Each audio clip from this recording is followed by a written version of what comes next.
welcome to Get Your Bell Rung Pro Wrestling Podcast. Tonight, Tuesday night, we'll be doing the recap of Monday Night Raw. And with me, unfortunately, I have to go from having a guy like Chubby Dudley on, such a graceful man, to you three ass clowns. It's a little depressing. But nonetheless, they are here with me. I have the wrestling enthusiast Mark, the dead man walking, JT Storms. And who the fuck you pointing at? You're pointing like that space, like throw direction. And the Hey, not so accurate referee George Strong. What's up, gentlemen? so when I point on my screen, it points at the people you're talking about. When you talk, nobody listens, right? Yeah, except you're never pointing in the right direction. Damn. I'm introducing Mark. You're pointing to freaking JT. On yours, yeah. Hey, look, for once on somebody's screen, Mark is above somebody. So give him some credit that I pointed up when you said Mark and he's above me on the screen. That doesn't happen that often, if at all. Hey, Yeah, not in real life. hey George, can you tell? Hey George, can you tell your birds to hush for a minute? We can't hear. All I can hear is birds. Yeah, let me Can you tell close your the birds to door to hush? outside. I'm just kidding. Let me go ahead and let me close the There you patio. go. Don't make me stick my big nose out. Before we get to Raw, I want to talk about Evolution. Yes, sir. For a brief second. Mainly, I want to talk about the main event: Rhea Ripley, going against Io Sky. Look, the All In Indeed. Texas pay per view Texas was phenomenal. I actually gave it an A plus. That's not. I don't think I've ever given any wrestling program an A plus. Mark even gave it an A. But I have to tell you that main event with Rhea Ripley and Io Sky, man, that is probably, I could probably say that is one of the best wrestling matches I have ever watched in my entire, In a long time. 40 years watching wrestling. I mean, they were just so damn good. And as good as those matches were on All in Texas, that match blew all those matches out of the water. And that's a really high bar because, like I said, AEW All In was Okay, so absolutely hold on 1 second. So has your opinion about Io Sky changed? no. Oh. Indeed. Hey, wait a minute, Mark. Mark. She's He not my never cup said of she was a tea. bad wrestler. He doesn't like her Right. promo work. Right. He never said he didn't like her as a wrestler. Right. She's very talented, just not my cup of tea. But I have no problem giving them props to people, even if they're not my cup of tea, when they deserve those flowers. And she absolutely deserved it. I mean, that was a goddamn good match that they had. The ending, I'm torn about the ending. I'm just being honest. You know, it adds that layer to it with Naomi, and I'm a Naomi fan. I just would have preferred to see if Rhea Ripley was finally going to be able to beat Io Sky and get that 3 count on her. That was almost as important for myself as the title being on the line. Yep. So I'm gonna go ahead and say I love the ending because the cash in, the Seth Rollins cash in. That's pretty much the first time it's been like successfully done again. They tried it with Drew McIntyre and it didn't pan out very well for Money in the Bank. Last year or year before, whatever it was. But it just adds to Naomi's new character because everybody likes that she's doing the heel work so well. The same Naomi. The wrestling hasn't changed. She's good. She's not great. She can be great on some nights, but like that cash in was perfect because everybody thought, Jade's a guarantee to win the WWE Women's title and Naomi's going to cash in and take it from her.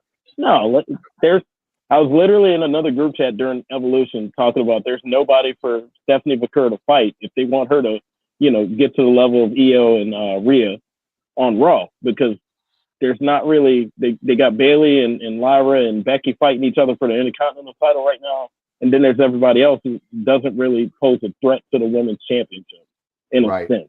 So what better way than to put another heel on Monday Night Raw than have Naomi interrupt the most important match in Rhea's career, supposedly.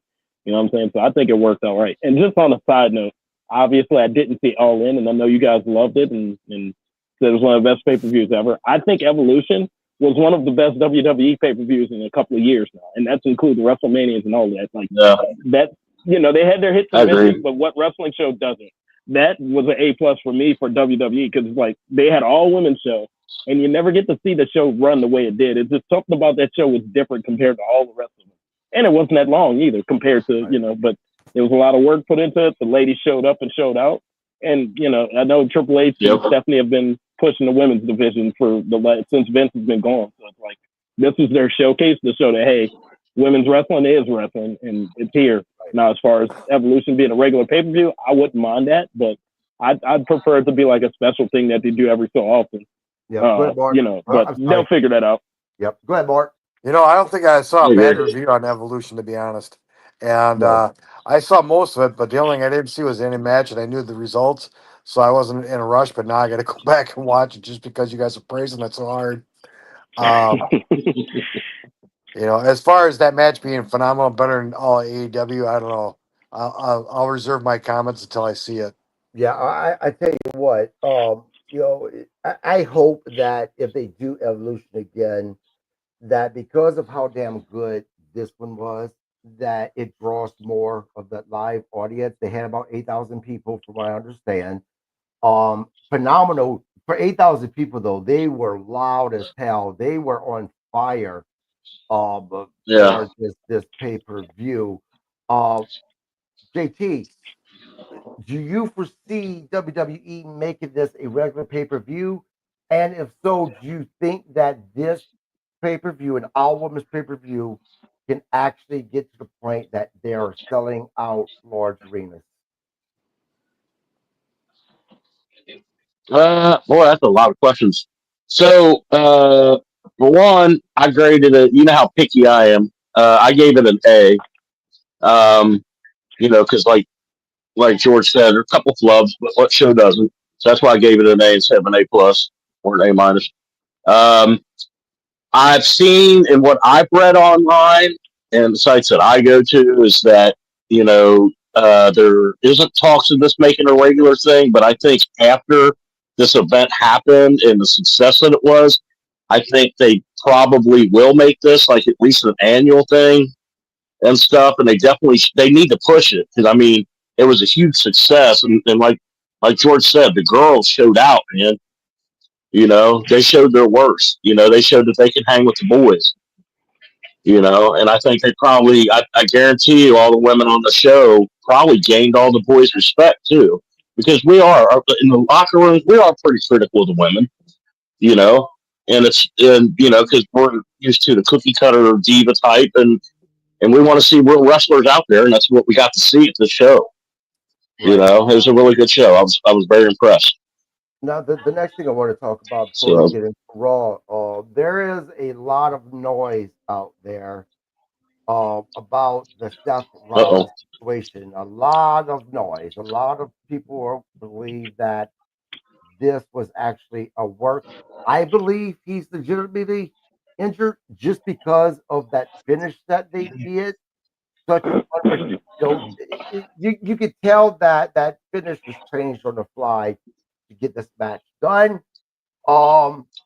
George, what are your thoughts, man? Do you think that there's possibility? Obviously, there's always possibility, but do you think there's a strong possibility that this is actually a work? I don't think it's a work. Seth Rollins has bad knees, bad whatever. He's been doing this for so long. He does. Well, I don't know if he still does CrossFit, but he has had a history of leg injuries. Last time I seen him in person, especially that knee. Yeah, exactly. That it's like he keeps tearing up the same knee, or maybe the other knee finally decided to give up on him. But I think one of the last times I've seen him was the Monday Night Raw before the Rumble last year, when him and CM Punk and all of them faced off, and he was like, he's got the knee brace on, talking about he's not going to be able to wrestle at WrestleMania. It's like, we just went through this, so it's like, how could you think it's a work? Like, right. He's one person I don't think they would do that with, considering how he wrestled when he got the World Heavyweight title. Mm-hmm. He's not gonna fake an injury just to give somebody else time. I will say this, and I know we'll touch on it later, but some things come to fruition with the group that him and Paul Heyman started, though, because of this injury. So I don't think it's a work, but they're gonna have to speed up things. And so Right. that's where I'm at on it. Yeah, well, it was reported that because of that injury, they had to change a lot um, on Saturday night main event. Now, when they say they had to change it, I don't know if that's regards to really giving more time to these matches so that they could go the proper time that's supposed to, or was there a plan for Seth Rollins to cash in the Money in the Bank briefcase? I don't know. Mark, your thoughts on the situation with Seth Rollins? Do you think this is legit injury? Knowing that he's already had knee problems, I don't think it's a work.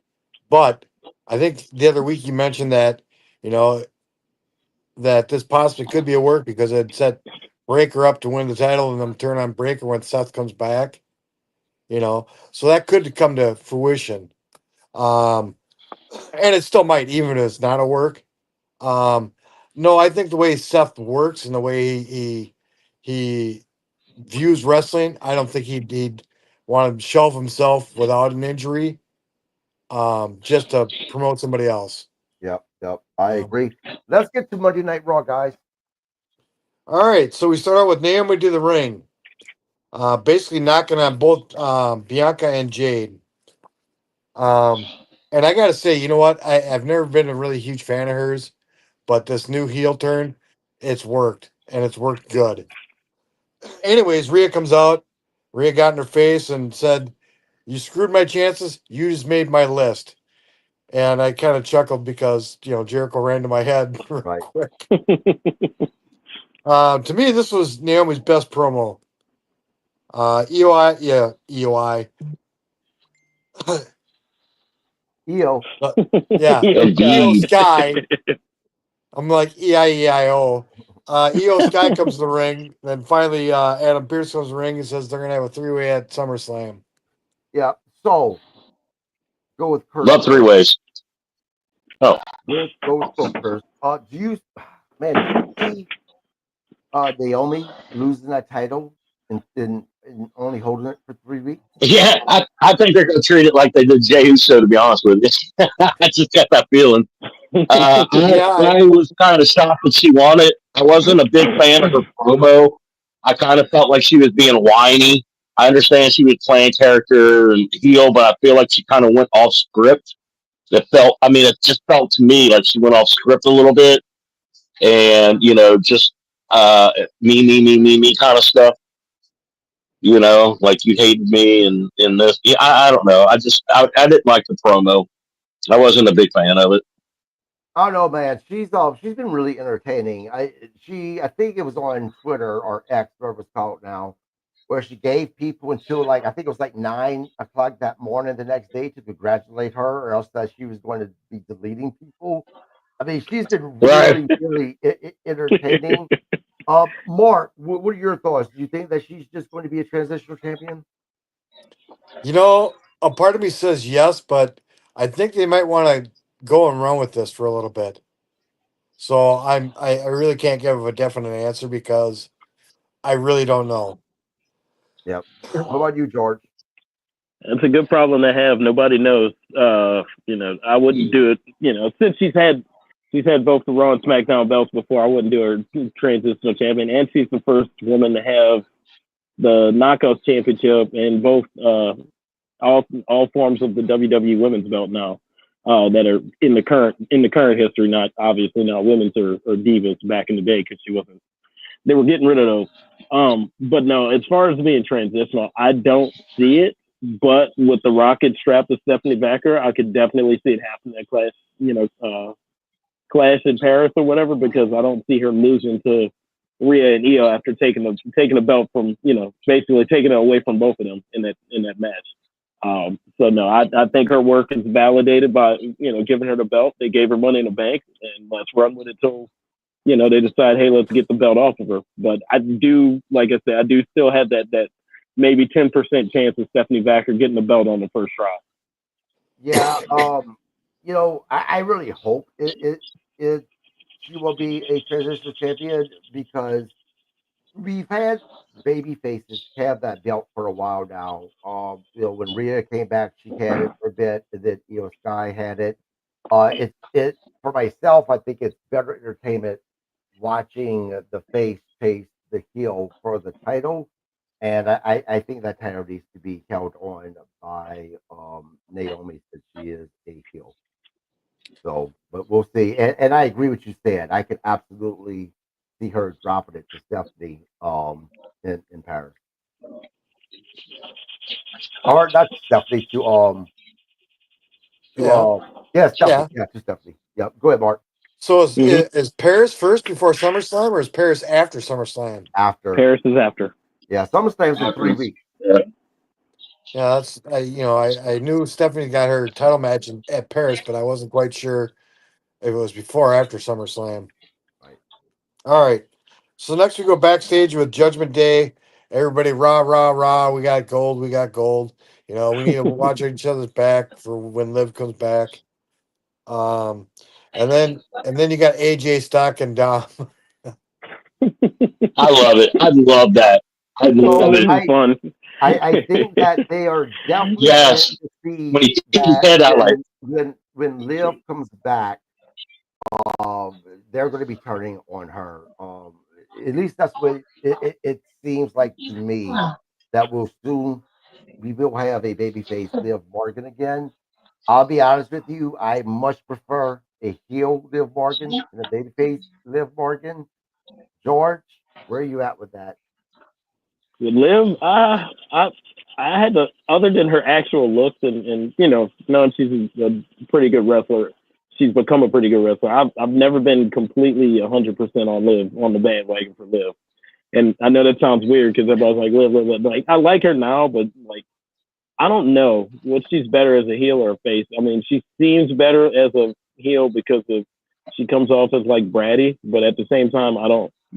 I think she puts that Cody Rhodes emotion into her face stuff where it's like sometimes like you just hear the anger and it sounds like she's about to cry, like she's so mad, like when she's going after the heel.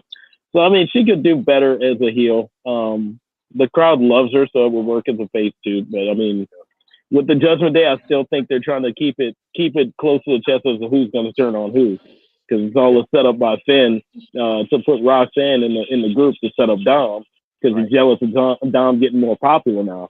But at the same time, that could easily, everybody could turn on Liv just because Roxanne's been holding her own since she's been in the group, whether they win or lose. So Right. we'll see. Yep. And Mark, here's a question. yeah. If they are planting those seeds for Liv to come back, for Judgment to turn on Liv becomes a baby face, will her man, Dirty Dom, be part of a baby face, turn into a baby face with Liv? Or do you think that they're going to keep Dom with Judgment Day? Well, Mm. here's the funny thing that I picked up during the match that comes after this segment, which was the tag titles against Kabuki Warriors. Okay. Corey Graves said something that alluded to Dom being with Roxanne, kind of. I should have wrote what he said, but I didn't. All right. So it leads me to believe that there quite possibly could be Dom's new love interest would be Roxanne and some sort of triangle, maybe, or whatever. I don't know. I mean, he is Um, Dirty Dom. right, right, right. That's Dom's gimmick, bro. right? And it would fit so well with the way he's been going. Duo from Rhea to Yeah. Liv to Roxanne. Right. And Um, he's married on the side.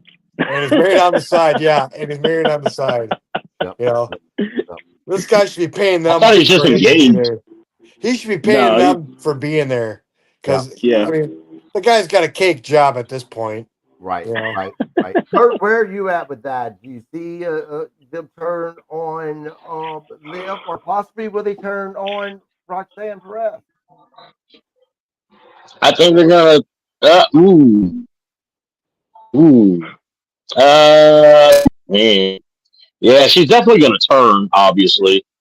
Uh, yeah, yeah. That's all I'm like gonna a say. Yeah, Forrest Gump. I agree. Yeah, You I stumped think him. on that. You stumped him. I just had. I said. You stopped me when you said that last part. I was like, hmm. Yeah, I agree. I don't know. What, Yeah, what let's just go exactly? with the flow. What do you agree I with? don't know what I'm thinking. Okay, here's the thing. I definitely think if they're setting everything up, Dirty Dom and her are going to start this little triangle thing going on. And it's going to be, I think it's going to be Dom is going to be flirting with her, not her flirting with him. And then Liv's going to find out, it's going to get back to Liv, or she's going to see it, whatever, and then that's going to turn, and that's going to start the thing. But I think it's going to be Dom that makes the moves, not, yeah, I Okay. guess it, that's it, my it all thoughts. depends on how well Raquel interacts with Roxanne because Raquel's very guarded right now and very protective Right? of Liv, you know. So if you see her swaying more towards Roxanne and whatnot and not being so reserved with her, then there's going to be a turn. Right. Right. Yeah. Yep. Possibly. All right. Sorry Oh, for your I'm brain up. fart, guys. Well, that's right. You just sound like Forrest Gump there for a minute. And by the way, guys, I think that Mark is doing this recap from his fucking OnlyFans page again, spread out in goddamn bed. Only $5.99 a month, brother. He had to change his camera. He's like, "Oh, wrong group, wrong group. I gotta get back to Wow, the wow. podcast." All right. All right. Dog, So I don't next we hear go no to Heyman. 70s porn music back here. Bow, bow, bow, bow. Well, we got our first sponsor tonight. This segment's brought to you by OnlyFans. Take it away, Mark. Oh, yeah, I forget about all our sponsorships. Man, For the love of DC God, Comics is though, going to be mad at me. Mark, for the love of God, keep your shoes and socks on, though, bro. Oh, I gotta keep socks on, man. My feet get so cold. Always so cold.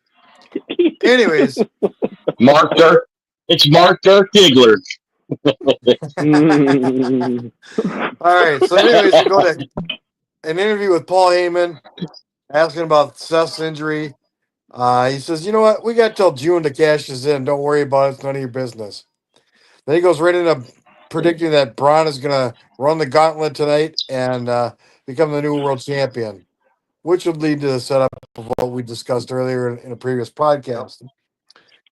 Braun is the man. Next, we go to a Lyra interview, which was cut short by Bailey showing up Please. and I'm squabbling. Yeah. Yeah, that was pretty much the honor. Next, we go to Lyra Those two versus did Bailey. not gel. Yeah. Then next, we go to Lyra versus Bailey. This match was actually a good match, but it just felt underwhelming because I didn't really care to watch it. But it was a good match. Yeah, it was, but man, Billy, I know she just got back, but I just can't get into anything that she's doing for whatever reason. I agree, it was a good match. JT, were you surprised that they put Valkyra on top to face Becky Lynch at SummerSlam? Yes. Yes. And you guys already know that I'm a huge Bailey, Mark, whatever you want to call me. I don't care. She's hot. But I thought it was a good match too, but I felt like they didn't gel really well. Like, look, from being in the business, I felt like Bailey was carrying that match, to be honest with you. Because Valkyrie is still, she's still green in my opinion. Okay. Like, because I see some of her stuff and like when I was seeing her and Bailey, there were some flubs in there and stuff, and it wasn't on Bailey, it was on hers. And so she still has some learning. So that's why I was surprised that she went over on her. But I kind of feel like also they're putting her through the ringer, kind of like they do all the talent before they hit the world title scene. They put them through Brock Lesnar all the time, right? Brock's the one that stiffs them. He's always a crowbar to him and stuff. See if you're tough enough or if you're just a wussy, right? And I felt like that's what they're doing to her right now. And I felt So like she's kind of getting a rub from each person that she's going over on. so George, do you think Yep. that we are looking at either Valkyra or Bailey turning heel? I Like, do still. we see Bailey interfering in that match with Becky Lynch and Valkyra. It depends if that's the finality of it. I mean, because it did start with Bailey and Lyra technically, even though the belt ended up with Becky, and it's like I could see that happening. Like maybe Bailey interfering in the match, and like Lyra still getting the belt back from Becky and starting a new feud with Bailey for the belt. So I don't know turn necessarily, but it's just a constant like fighting each other. It could be one of those cases where nobody turns, everybody stays where they're at, but they're always at each other's throats. They could do less without the promos. Yeah. I mean, it wasn't to me. It wasn't terrible, but again, I'm the positive Pete of everything. I'm just like, well, it wasn't that bad. I could skip through it and not be, or watch it. But like the promos at this point, if you've got two people pretty much falling apart, like losing a friendship, even if they don't go heel face, at some point there's just going to be fighting everywhere, like some of the guys do. Like it's like on site at this point. Like whoever beats Becky or loses to Becky, and you're still fighting each other. It's just every interview now. No words, just like Right. before they can even get the question out. Like Bailey's going to be knocking the shit out of Lyra, or vice versa. At the same time, I think it's just the same. I hate saying it like that because it sounds bad, but it's like the same old stuff with Lyra, because they did that with the NXT title with Becky. They made her build her way back up to get to that point to beat Becky. So it's like they're doing the same thing with the Intercontinental title. New wrinkle is Bailey being aggravated that Becky's in the spot that she should be in, and Lyra's, pretty much they're thinking each other are being selfish on the way to that belt. So Yeah. I mean, it could go either way, but I'm not quite sold on a heel turn for either one. Well, it seems like if there was anyone that was going to turn heel, it actually would be Bailey. It would be Laura because Mark. Maybe it's just me, but it definitely seems like Lyra has become more aggressive and much more verbal than what she was previous. Yeah, she has. Yeah, she's definitely become more aggressive and more of going to stand up for herself in this situation.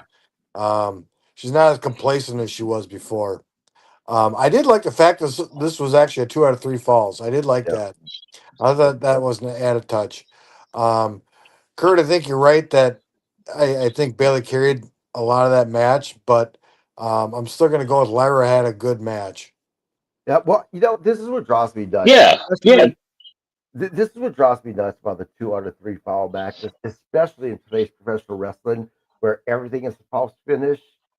Moves that they would normally kick out of, all of a sudden, it was beating them, right? And I'm like, yeah. What? Get the first 2 falls out the way, and then it's like, oh, now nothing works again. Right. Good old wrestling. Yep. Kurt, you have something to add? Oh, you see it on the NBC all the time. You'll see a 500-pound guy giving a big splash to a 100-pound kid. The kid kicks out, and then the kid will do like a moonsault when he does his comeback and pins the 500-pound guy. I mean, you see that kind of stuff all the time. Makes no sense. Right. Yeah, right. and then they finish the match with the other falls, and that's it. I'm like, oh, big guy won anyway. Small guy got lucky. Yeah. Yep. So, of course, I should have known better. I should have had the match card in front of me, because the last podcast we did, Mark's fucking phone kept on ringing, and once again, the shit's happening. So let me. Mark had to go film something for OnlyFans right quick.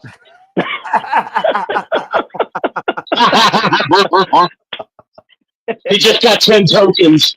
He got a tip on one of his pictures. I'll start calling him Mark Diggler. Start calling him Mark Diggler. Yep. All right. So the next, let's see what happens next. All right.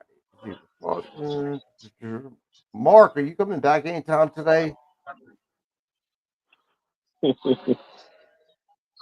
Mark, quit being a Mark. God damn it, guys.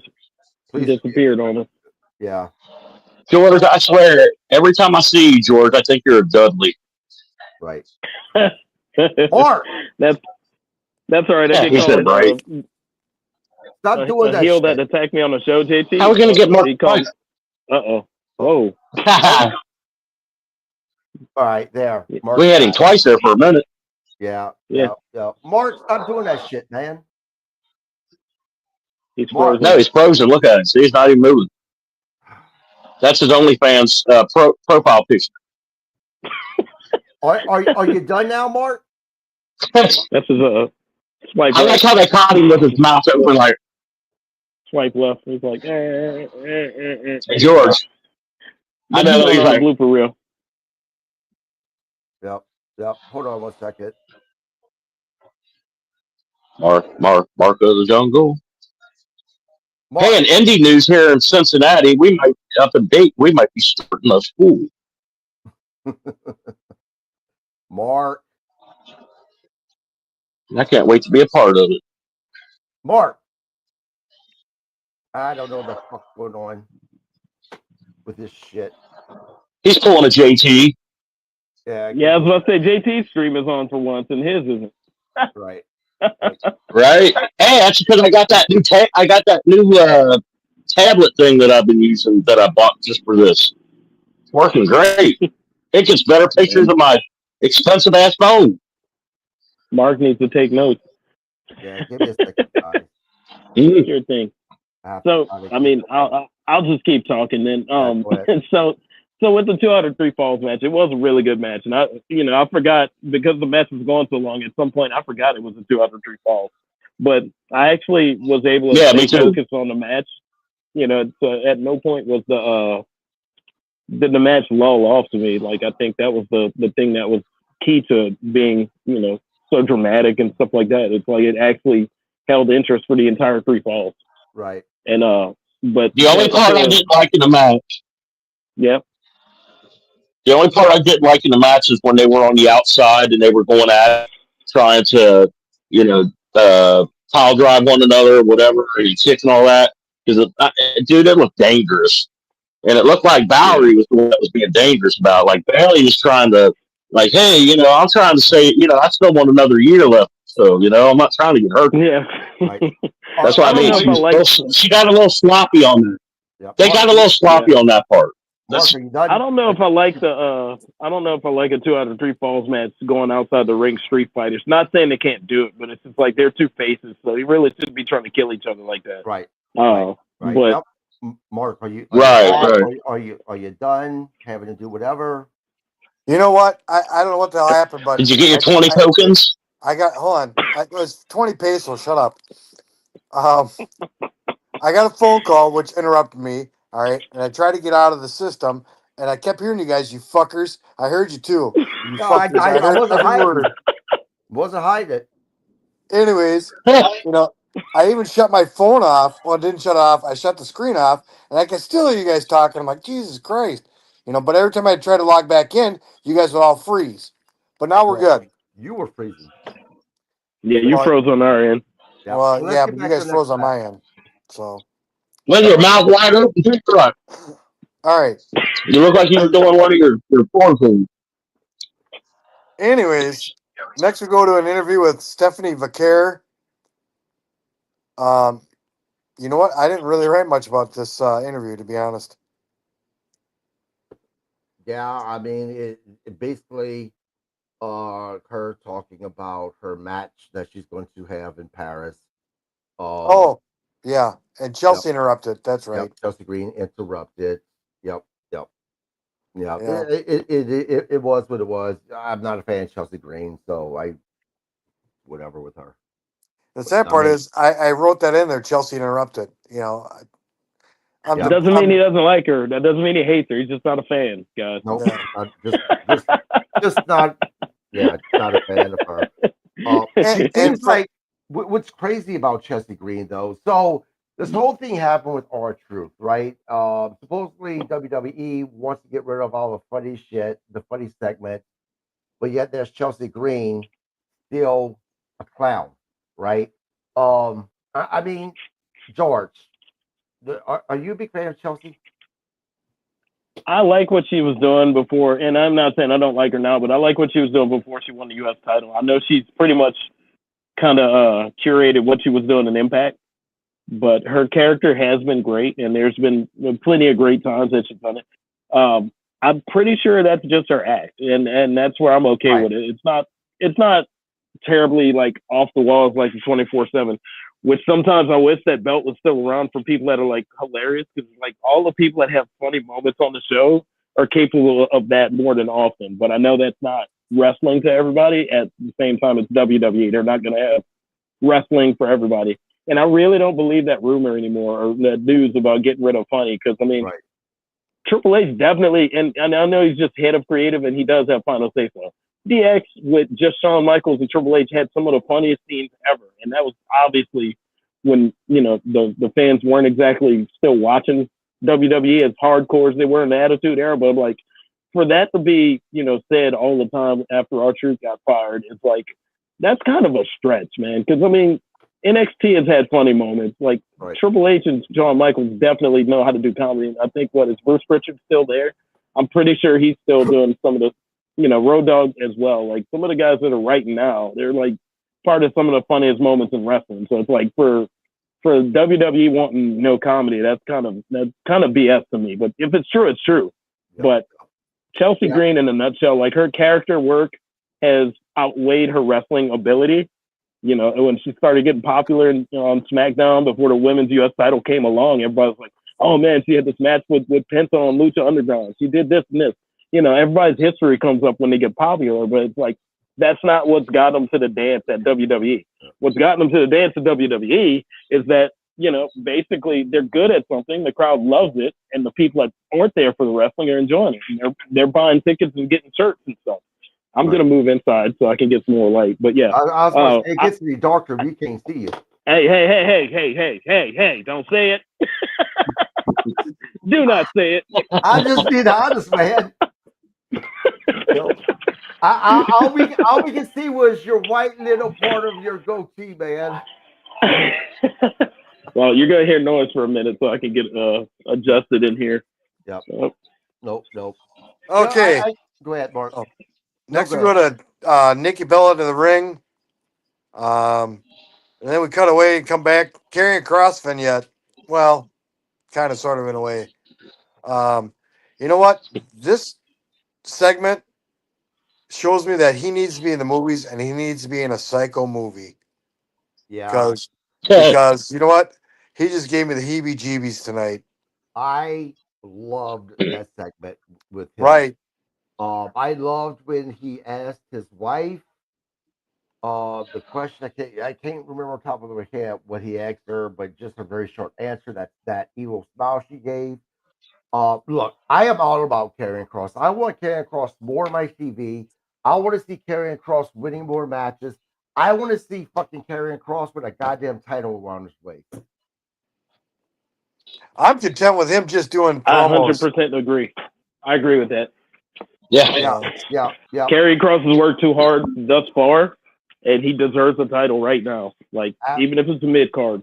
Yeah, absolutely. JT, your thoughts on this segment? They need to make it like if they put a belt on him, I mean, they definitely need to do it quick, but do it like a little surprise thing where it's like a little upset, but they do definitely need to do it. I mean, he's got me glued to the TV.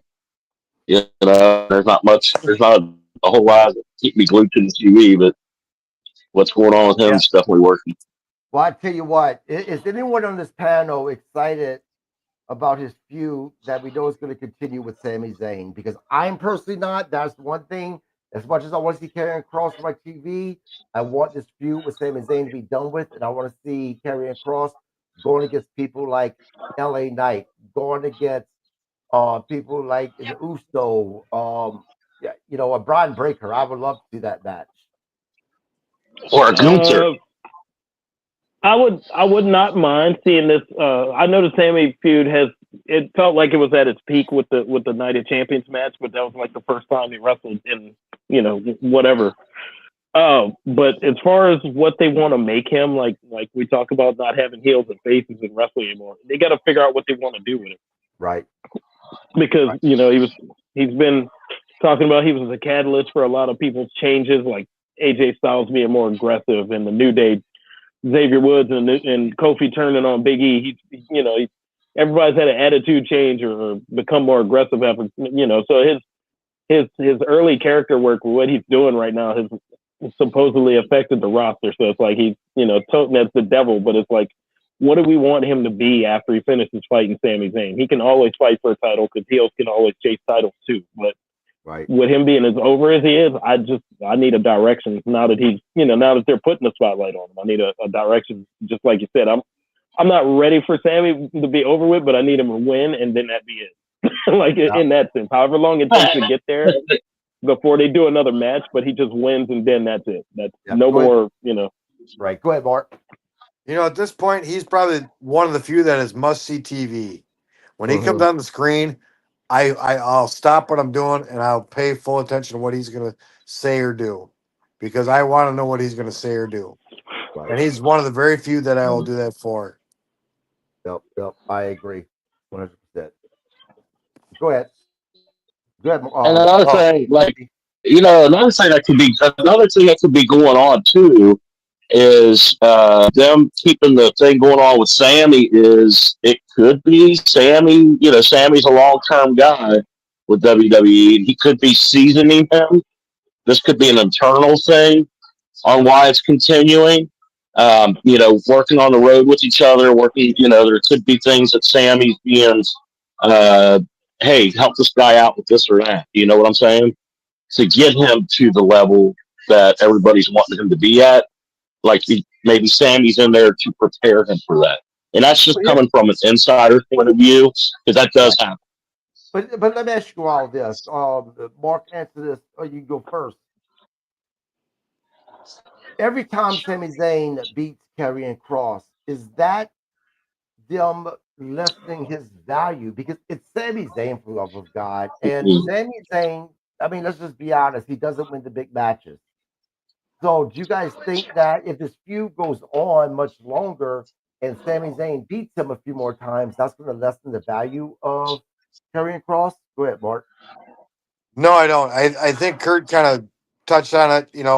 I don't know, because to me, Kross isn't green. He's been in the business for many years now. He's been in WWE for at least 2 to 3 years, so he's been WWEized. I don't think his feud with Sami is going to hurt him, whether he wins or loses. I think how he portrays himself during these matches or promos will define where they take him next. Right. George, or then you, JT. Yeah, Karrion's been there since the tail end of the pandemic, like when the Performance Center, when they were doing the NXT shows with the crowd behind the hockey wall. So he's been there a long time, and he's an NXT champion. So, I mean, he's been there long enough.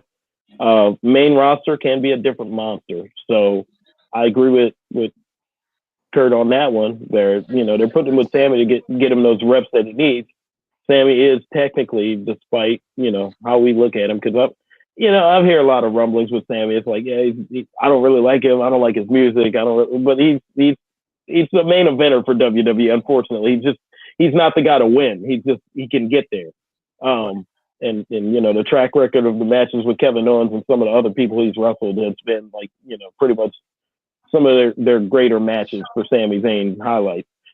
Karrion, however, he's a main event, Barry Horowitz. No, seriously, he is. He's a main event. I feel that. I feel like when they finally push Barry Horowitz, it's like, let's make him win. It's like, no, we're not going to give him a belt. We just, everybody's tired of seeing him lose.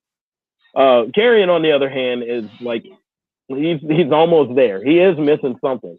And maybe it is the matches themselves. That's why he hasn't wrestled as much. Like, he's had matches on main event, but he hasn't been on like a roll to have like matches every week on Raw or even pop up on SmackDown. So there's got to be something there to keep him with Sami, and they could get that if they want to start back with him and AJ Styles again, because I'd like to see that feud start back up again, because I feel like it was too short and it kind of tapered off to the Sami Zayn feud. So there's plenty of things they can do with him. And I hate bringing him up because he's kind of he's not out of it, but with I say this every week or almost, like, Rey Mysterio matters a lot too, because his feuds with people are just as important as AJ Styles and Sami. They need that veteran that still can go in the ring to kind of get these guys where they need them to get them. So Karrion losing to Sammy ain't gonna hurt him because I mean it's story driven at this point. Yep. Karrion not wrestling is gonna hurt him. Yeah, JT. Before you go, I tell you what, you just mentioned something. AJ's gonna be facing Dom. I'm pretty sure at SummerSlam for that title, right? I would love to see the very first guy that AJ is in the feud with beat Karrion Cross. Although, as I'm saying that, I'm thinking about it, maybe not because we know that AJ Styles definitely will be a transitional champion. So whoever faces him for the first few months will not win that title. So maybe later on down the road. But going back to your point about that feud between AJ and Karrion Cross, at some point, I would actually love to see that feud and actually have Karrion Cross beat AJ Styles for the IC title if that's what they're leading to between him and Dom. Go ahead, JT. Yeah, no, I agree with you definitely on that point. The other thing I would tell George is like usually it's about 5 years before you're officially like considered WWEized and stuff like that. It takes about 5 years to learn everything, the ins outs and what you're expected, and you get the hang of it and stuff. So there's a lot that a lot of people don't understand what they go through every day, and you really have to be prepared. That's why some of these guys don't last. Right. So that's why I think, like I said earlier, I still stick to. I think they have Sammy and him together, so Sammy can help grooming better or make him where he should be. On the top. Yep. Yep. All To right. elevate him. Right. Go ahead. All right, so next we're going to Nikki Bella versus Chelsea. It wasn't a bad match. I thought Nikki's finisher move was either botched or extremely lame.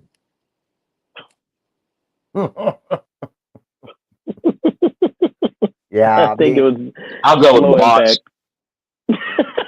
Yeah, for me, the match was whatever. Not a fan of either of these two ladies. They're good in the ring. Don't get me wrong.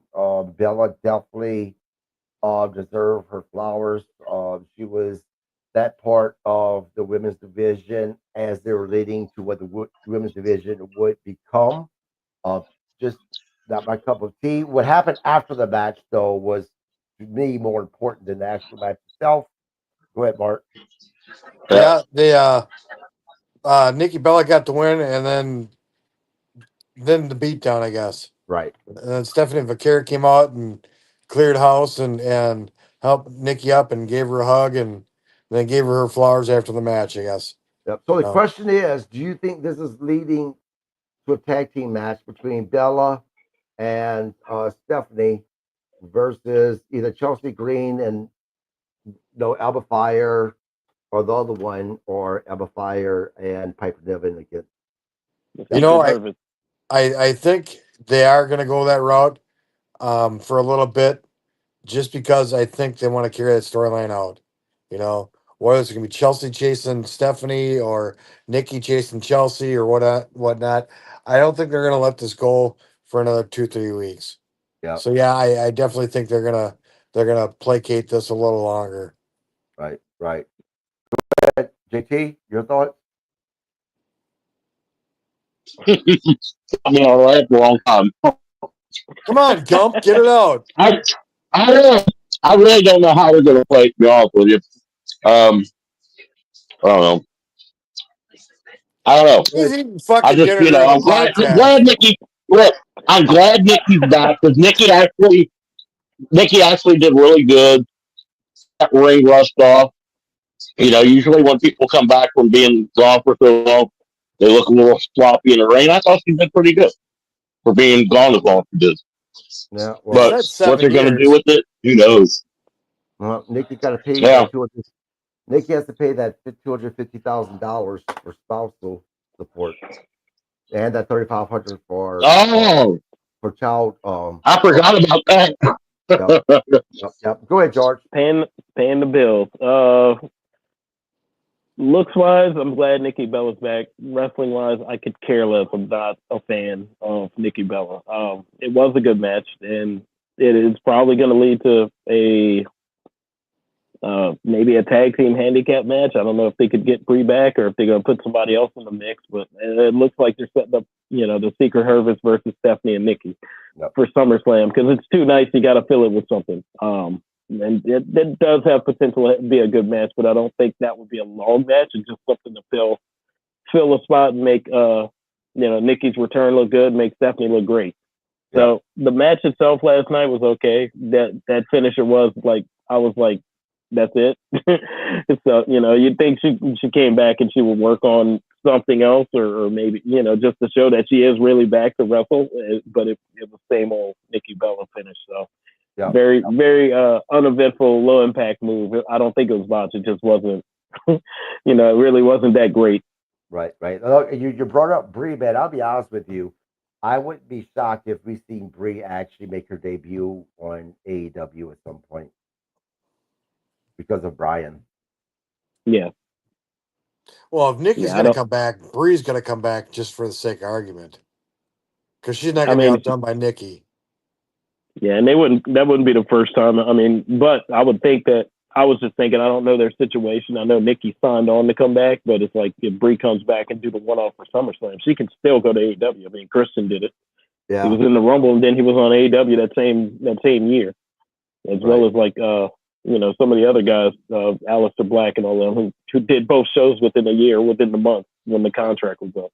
Yep, absolutely. All right, Mark. Next we go to Adam Pearce with Grayson Waller and the New Day. I don't know what the tie with Grayson Waller and New Day is, but whatever. Got a slight chuckle again on their mourning outfit. They're still mourning their loss of their tag belts. But if they do it next week, it's going to be old. Yeah, but I tell you what, I appreciate what the New Day is doing because it's something fresh, something new from them.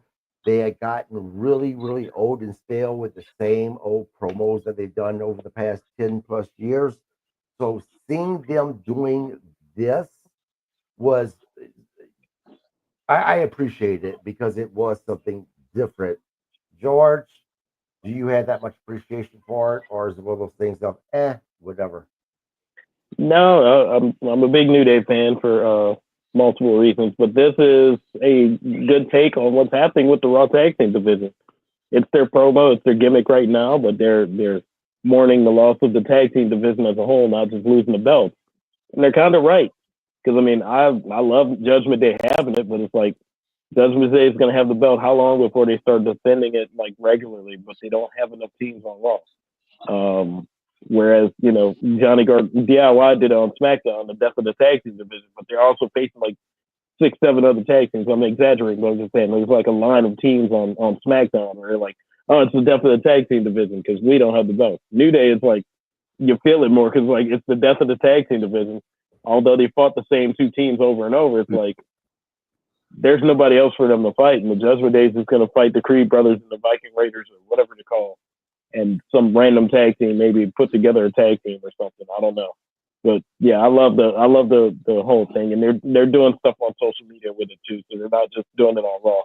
Yeah. Because that's the age we're in with wrestling. It might seem like it's getting stale on TV, but they're doing it and getting likes and views and follows on social media. It's keeping them relevant for the show the next week. So Right. JT, why do you think WWE isn't building more homegrown tag teams so they could build back up their tag team division?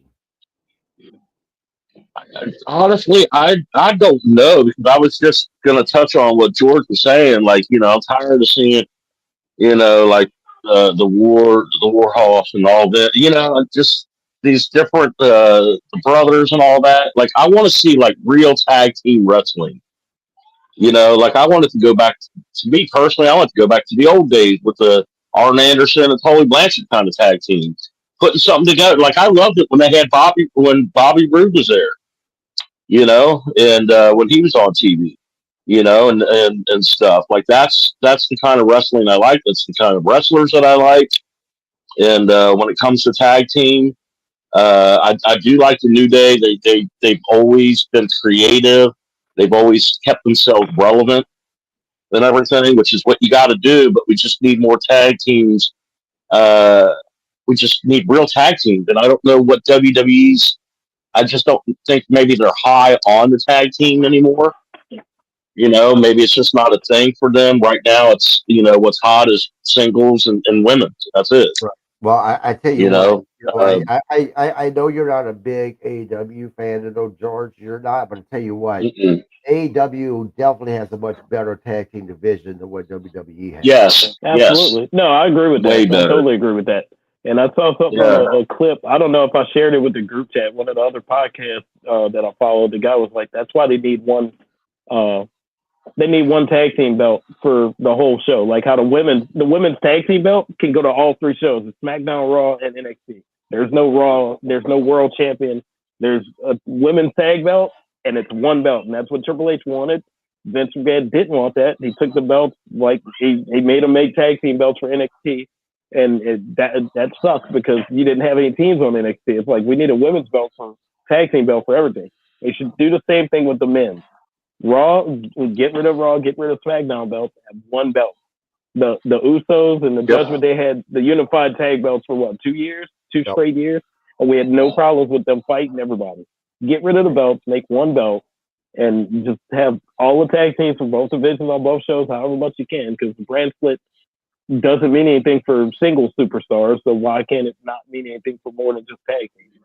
Number two, I think the problem is, and it's always been for WWE, even when, especially with Vince ran it, he likes making single stars. So it's like it's hard to push tag teams when everybody's popular. Everybody wants to see LA Knight or CM Punk or something like that. And it's not that nobody wants to see the tag teams. They're not putting the emphasis on the tag teams, and they're not putting those stars in the tag team division. So, you go to SmackDown where they put Rey Fenix with Andrade. Everybody loves it. They haven't done that with anybody on Raw. Like, I mean, they got Penta chasing the Intercontinental and the World Heavyweight title now. There's nobody in the singles division in on Raw, and they're not putting them together and making them chase the tag belts, because that's something else that happened a lot. Like we had the Dusty Classic in NXT, we had all of that stuff happen. Attitude Era and stuff where the big stars won the tag team belt. It wasn't just the tag team that killed the tag team division, but it still made it interesting. You still had tag team matches. It's not as emphasized now. Right. Well, I agree. Go ahead, Mark. It's funny. I was talking with a guy at work today about developmental. All right. And I think the main difference between now and before is when Vince took over, he was buying talent that was already popular. Junkyard Dog, One Man Gang, Ted DiBiase, King Kong Bundy, John Studd. All these guys made their name somewhere else. Okay. And now, because predominantly WWE is still the biggest company, we're watching these guys from LFG, NXT, Evolution, and we're watching their development from day one. All right. And they're already got a leg up on these guys from 40 years ago that had to work their asses off to get to where they were. And these guys are halfway there, just from being in the right place at the right time or cutting the right promo on their entry form, Yeah. So I think the desire to see the development is slow and tedious. Right. Yeah. Yep. Yeah. And that goes for the tag team division too. Right. You got something, JT?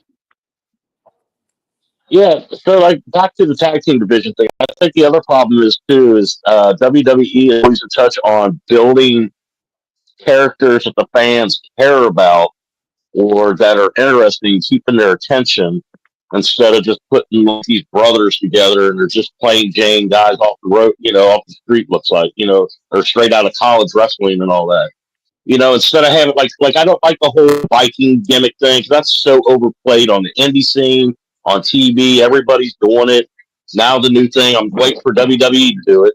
Now everybody's doing the whole monster mask thing, where they're going on these monster mask maker websites and buying these masks and wearing those to the ring now. It just, but just need something that's more creative that the fans are drawn to. Like New Day, because they used to come out with the donuts and all that other stuff. That interested the fans. When you're just bringing out normal Joe Blow guys, nobody cares. They want characters when it comes to tag team. That's the only thing that's going to make the tag team guys relevant is that they have something that the fans can connect with. That's the main thing, is the fans connecting with somebody. Yep. Yep. Yep. That's odd They need because a talent scout like me. Go ahead, Mark. that's odd because Austin, Jericho, Undertaker were all told they'd never make it anywhere, and all three of them became some of the biggest names in the industry once they got to WWE. Yeah. So with WWE, they got to throw shit against the wall, see if it sticks. I mean, hell, So when hell, Right. they paired hey two Mark, They guys do. together, Mark, when to add to that list, just look at the popularity of CM Punk when he finally made it in WWE compared to right, being you on know, Impact and Ring of Honor. I wouldn't have Yeah. known who he was if he wouldn't have went to WWE. And then they changed his name the whole time he wasn't wrestling. right. But again, he made his name somewhere else, and Right. Vince just gave these guys a bigger stage to perform on.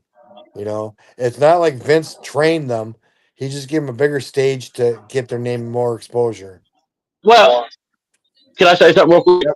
Go ahead. That's okay, and that's kind of the nature of the biz. Look, I get a lot of slack sometimes from some people, not a lot, but from some people, because like there's people that I push, that I call, that's under my, what I call my storm umbrella, and these are people that I believe in, that I've seen grown in this business. They were properly trained. I vetted them, and no promoters ever given me a bad report card, and anybody ever do. But the whole point of this is that you get that. But like, what I like, the problem I get is when I sit there and I call my kids. They'll even tell you, when I talk to them, I call my kiddos, "Hey kiddo, this and that," right? And people will sit there and be like, "Well, you didn't train them. They're not your kids. You didn't train them." It doesn't matter. It's not. I've never said that I trained anybody. My point is I mentor these people. I help them in this business. I get them booked outside of their little bubbles, their little city bubbles and stuff, and things. But that's the kind of backlash you get, say, with WWE. They do the same kind of thing, or Vince McMahon does, like Mark was just saying.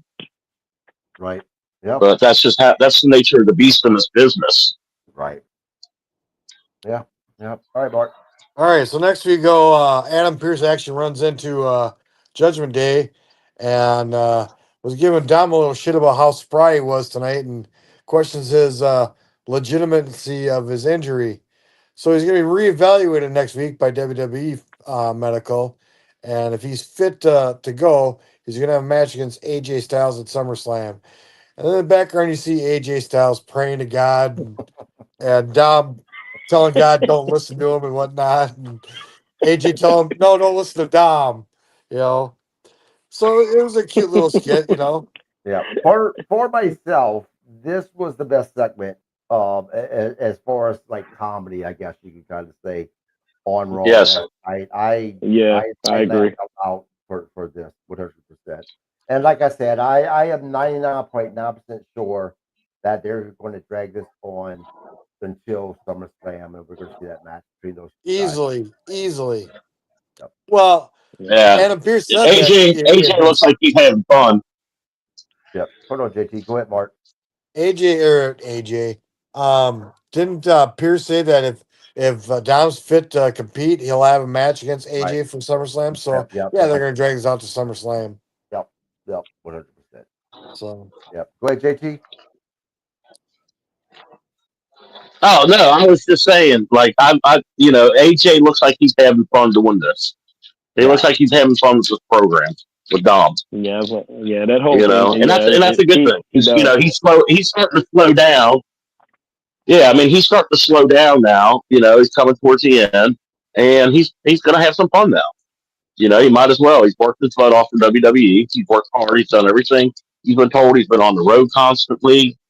Um, just everything, and so this is his time to have fun. Right. Yep. Yep. Yep. I agree. Go ahead, Mark. it's nice to see AJ have a sense of humor because you really haven't seen it over the years. He's been so intense. Yep. I don't think he's as intense as Benoit was, but he's pretty up there as far as intensity and doing what's right for the business, I think. Yeah, But well, I think JT is right. I mean, he's right at the tail end of his career. I believe the reason why he only signed a year contract, then that has been confirmed, but was because by 50, according to AJ Styles, he wants to be done and retired. So, I think he's at a point now of instead of having to worry about, will they offer me another contract? Am I good enough in my craft? Now I can have fun because I don't have to worry about whether or not they're going to boot me come the day after WrestleMania anymore.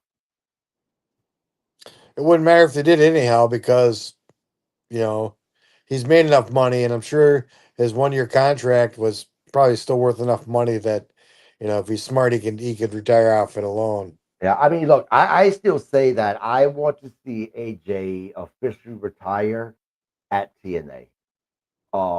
Especially now that WWE and TNA has this partnership, because as I said a couple of podcasts ago, TNA is where AJ Styles really got his name. Yep. Um, so I would love to see that happen. Go ahead, Mark. Next The we house go that to AJ built. Yep. Gunther to the ring. He really kind of dogged on Goldberg a little bit, but not too bad. But he shout out to who's next, and then Braun Breaker shows up with Heyman. Yeah. Heyman really, really just laid it on thick tonight too or last night for Braun Breaker, saying he's going to kick your ass or break your ass. I'm sorry. Yeah. Yeah. Yeah. It was a great segment. But I was really hoping that, and we'll get to it, but I was really hoping that Braun Breaker would not win the gauntlet match because we've already seen Braun Breaker and Gunther, although not for the world title, but nonetheless, we've already seen it. I wanted to see something new, something fresh, maybe a Penta, maybe a CM Punk, which we'll get to. Um, but yeah, like I said, good segment, but this just isn't a match that I wanted to see just yet. George, do you agree or no? I agree. They did a good job with this match before we get into it, but they did a good job with this match. But Braun Breaker and Gunther happened in NXT, and it was surprising, but at the same time, it was like, hey, Gunther's going to the main roster, so they can almost sweep it under the rug if it does happen. Well, no, The segment, we've seen Braun Breaker against Gunther on the main roster. Um, well, yeah, I remember he beat Gunther on the on 2.0 or whatever, whatever they had. It was just a regular show. I know I forgot about the Intercontinental stuff, but right. even still, it's like it's got to have something behind it. The World Championship match is probably something that needs to have a build to it, not just all right, he won a match, let's give him a title shot. Right. But they can still kind of sweep the lesser matches under the rug like it never happened because they never mentioned the NXT fight either. Right. The segment though, I did. If anybody caught the Paul Heyman details, how he called Braun Breaker the next big thing, the big dog, and it's his yard. I was like naming the wrestlers as he's saying it, but it's like that was a cool moment in the promo. Yep. 100. JT, your thoughts? JT's working Sorry, on my the dog was webcam barking. over there. I know, right? I'm like, man, no, no, it was a decent segment and stuff. I'm just, they're just elevating, they're just setting up to elevate Breaker for the world title. I definitely think he's gonna have it. They're gonna put the strap on him, so they're gonna milk this. I think that I don't know. I'm not a big. I like Braun Breaker and stuff, but I'm just not. I don't think him and Gunther will have a good match. To be honest with you, not one for the world title that's going to actually be a good match. I thought they had a good match the past two matches that they had. Now, question: was this the first time that it? This isn't the first time that it's been mentioned that Brian Breaker was a Steiner, was it? They've mentioned that before, haven't they? I I'm think pretty it was sure they more. have.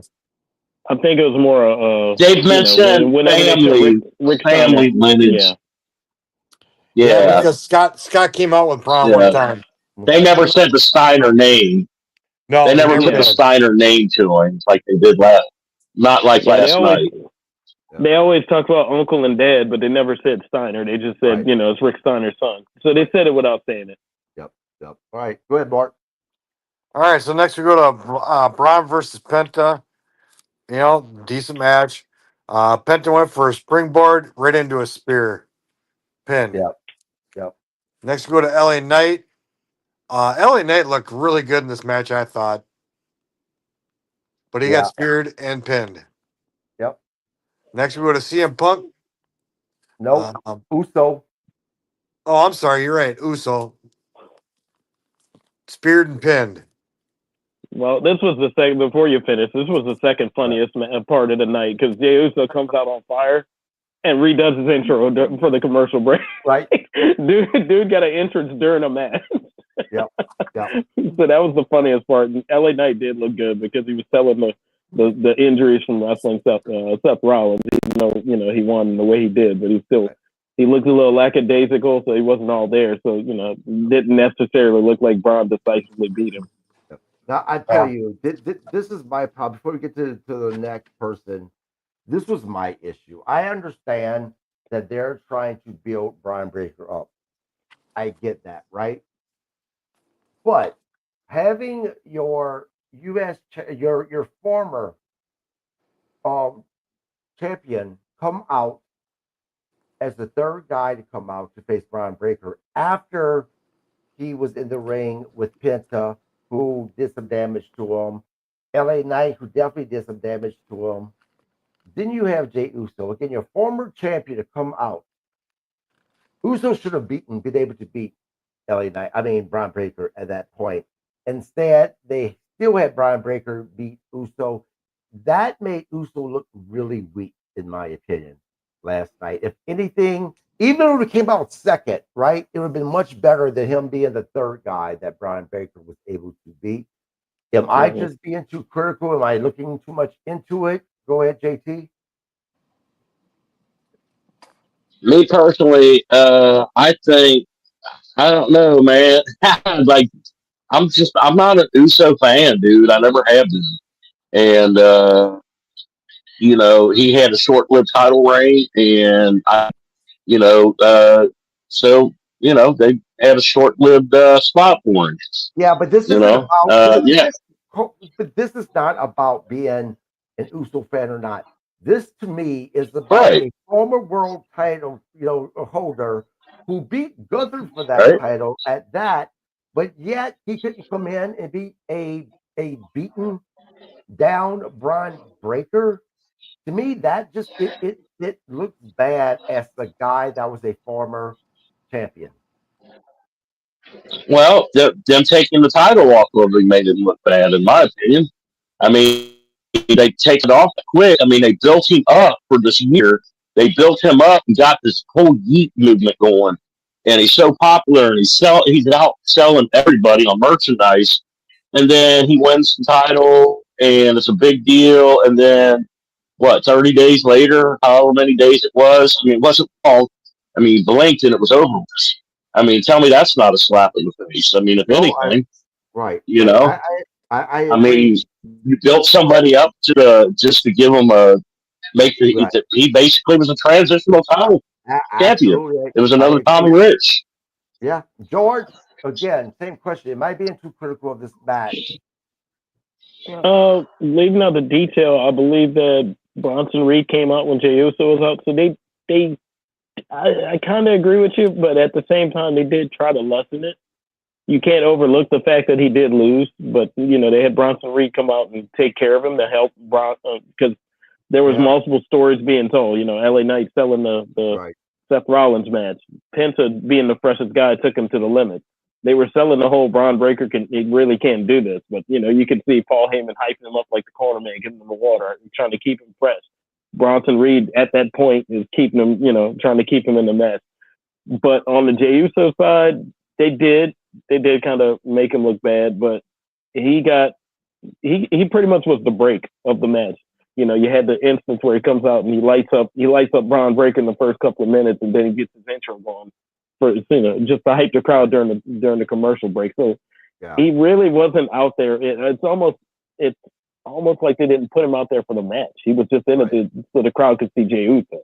Right. And that's what it's been. Like even as champion, he's there so people can see Jey Uso. He's become a main attraction instead of a main eventer. So putting the belt on him makes you happy. The way they took the belt off of him doesn't make you happy. Right. But they're gonna keep him in the spotlight regardless if he gets the belt or not. Yeah. So it did make him look weak, but like JT said, they kind of made him look weak by letting him have the belt more than 2.5 months. Right. So so it's like, is he really looking weak, or are they just still riding the wave of him being popular? Yeah. Yeah. Mark. Okay, so there's at least two guys that I know of that had shorter title reigns than Jey Uso. Big Show, I believe, had a shorter title reign, and Drew McIntyre definitely had a shorter title reign. Now you gotta take into account how many guys are in the WWE, past and present, that never had the world title, that should have had the world title. Rick Rude, Paul Orndorff. I mean, the list is endless, to be honest.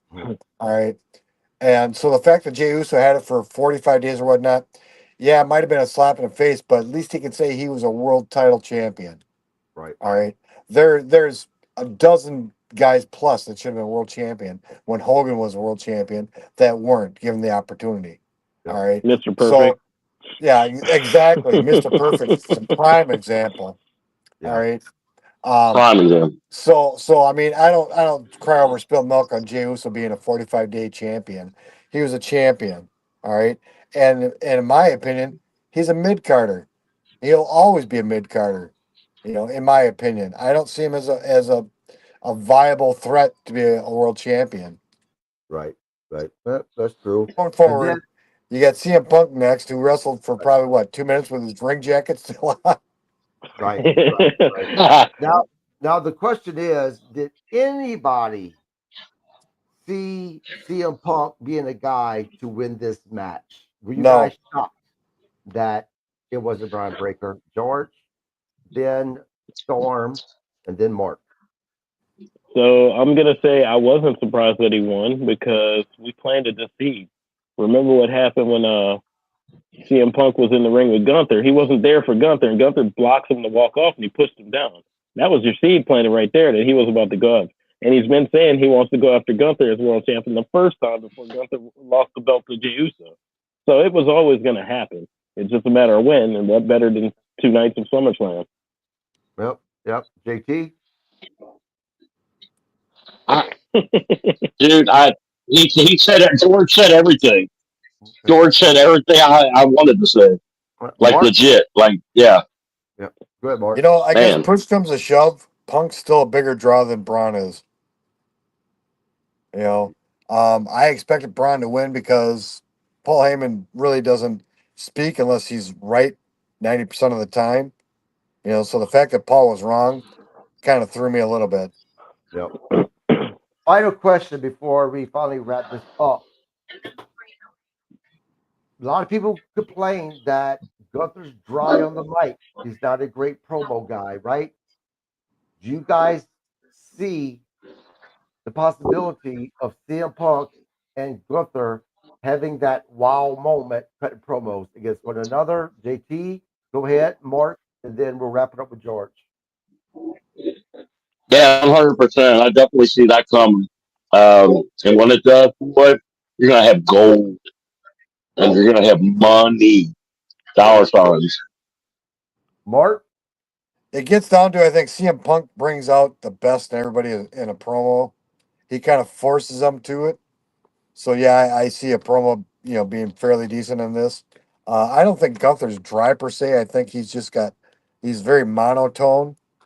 So that can come across as dry. But he has this. Old heel. No, he has this walk softly but carry a big stick kind of mentality. You believe what he says because he can back it up. Right. No, I'll be honest. I'm a Gunther fan. I like Gunther's promos. I don't find them boring. I know that people disagree with me, but that's just me. George, what are your thoughts? Do you think we're going to see at least one killer promo between these two guys? All right, since he's not here, I'm gonna say it this way: he is boring. I don't want to see anything he has to do. And if anybody likes Gunther, we might as well put the world heavyweight title on paint can. All right, now I'm done. So no, I'm definitely waiting to see what happens with Gunther CM Punk. I think Gunther does cut a really good promo, and he's very, very, very quick. So it's like just like the whole thing with Goldberg. Engaged. That was, the shot, and then he goes right back at Bret Hart and says, "Hey, Goldberg's my favorite wrestler." Like he's had 2 promos against guys that truthfully don't like each other, and was able to capitalize on them. The crowd ate it up. So putting him in the ring with Punk, this ought to be good because we can go back to without everybody talking about CM Punk taking his ball and going home. Now Gunther can do it because that's the whole thing. When CM Punk came back, you quit. You took your ball and went home. You didn't like how things were. You left. You packed up. You did it twice with AEW. I'm waiting for Gunther to have that moment. So absolutely want to see this happen. And he'll definitely crucify him for it too. Absolutely. Yeah. Absolutely. Guys, that wraps up our review of Monday Night Raw. I'll give real quick grade. I'll give Raw a B, George. I give it a B because we forgot to do one thing. You didn't acknowledge your OTC. How dare you just wrap up without mentioning the guy? Yeah. I'll give matter of fact, because I'll give it a B plus because Roman Reigns came back, because he came back because Seth Rollins is out. So it's like he was already getting ready to come back. So let's not end the show just yet without talking about the longest reigning champ in modern history. Yep. You were right. I apologize, guys. I've been on for 3.5 hours now. You want to talk about one of the biggest pops I've heard in a long time. It was a bigger pop than what CM Punk got, both at AEW and WWE when he made his return. I mean, that was massive. Now we've seen Roman Reigns kind of shrug off CM Punk a little bit. I actually read today that there's rumors that Reigns is going to be forming a new faction with CM Punk. Is that true? I don't know. Mark, can you see that happening? No, there's too many prima donnas in that group already. George? I don't think so, but I could see them forming a team for the time being with Seth Rollins' group, and if they decide to put somebody else in place of Seth Rollins for a temporary hold spot, but I don't see a long-term faction because it would probably be him, Jey Uso, and CM Punk, and maybe Sammy, but Sammy's occupied. Now I'll get to JT in a second. I'll be honest with you. No, you're fine. When CM Punk cut that promo against Cody, and he was talking about the world title changing him, doing things, kind of hinting that if I get this title, I might be the bad guy. I could see CM Punk beating Gunther for that title, and then Punk actually turning on Roman Reigns and essentially having that heel turn. JT, your thoughts? Ooh, that's a good one there. Yeah, the faction thing, I'm not a big fan of. I don't see it happening. I like what you just said, though. That puts a nice twist. Yeah. Yeah, I don't know. That's one to really think about. I think it's probably going to lead to that. I think it's going to lead to that. Yep, I wouldn't be surprised. Now that wraps up Yeah. the recap of Right. Monday Night Raw, guys. We will be back on Thursday to do the recap of Wednesday Night Dynamite, the fallout of All In Texas. Will we have a great Dynamite, or will we have AEW do what they normally do after a big pay-per-view, and that's shit on the pot? They just ignore with everything that happened on that pay-per-view. Go ahead, JT. I just changed subject real quick. I just wanted to give a quick shout out to my little 9-year-old nephew who is a huge wrestling fan and he's one of the boys. Just want to give a shout out because he loves this podcast. He's a big fan of this podcast now. And he loves you. He loves you, Landry, better than any of us, he said. No, he doesn't know. Kid has no taste. But we love you, Tate. We love you, Tate, anyways. You got bad taste. You love heels. Nobody likes we know you love heels. I do. My only fans don't say different.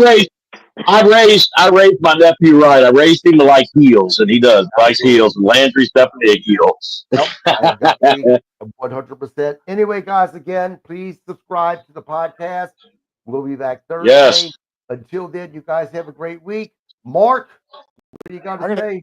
I'm gonna go get my bell rung. Get your bell rung, everyone. You Have a great one.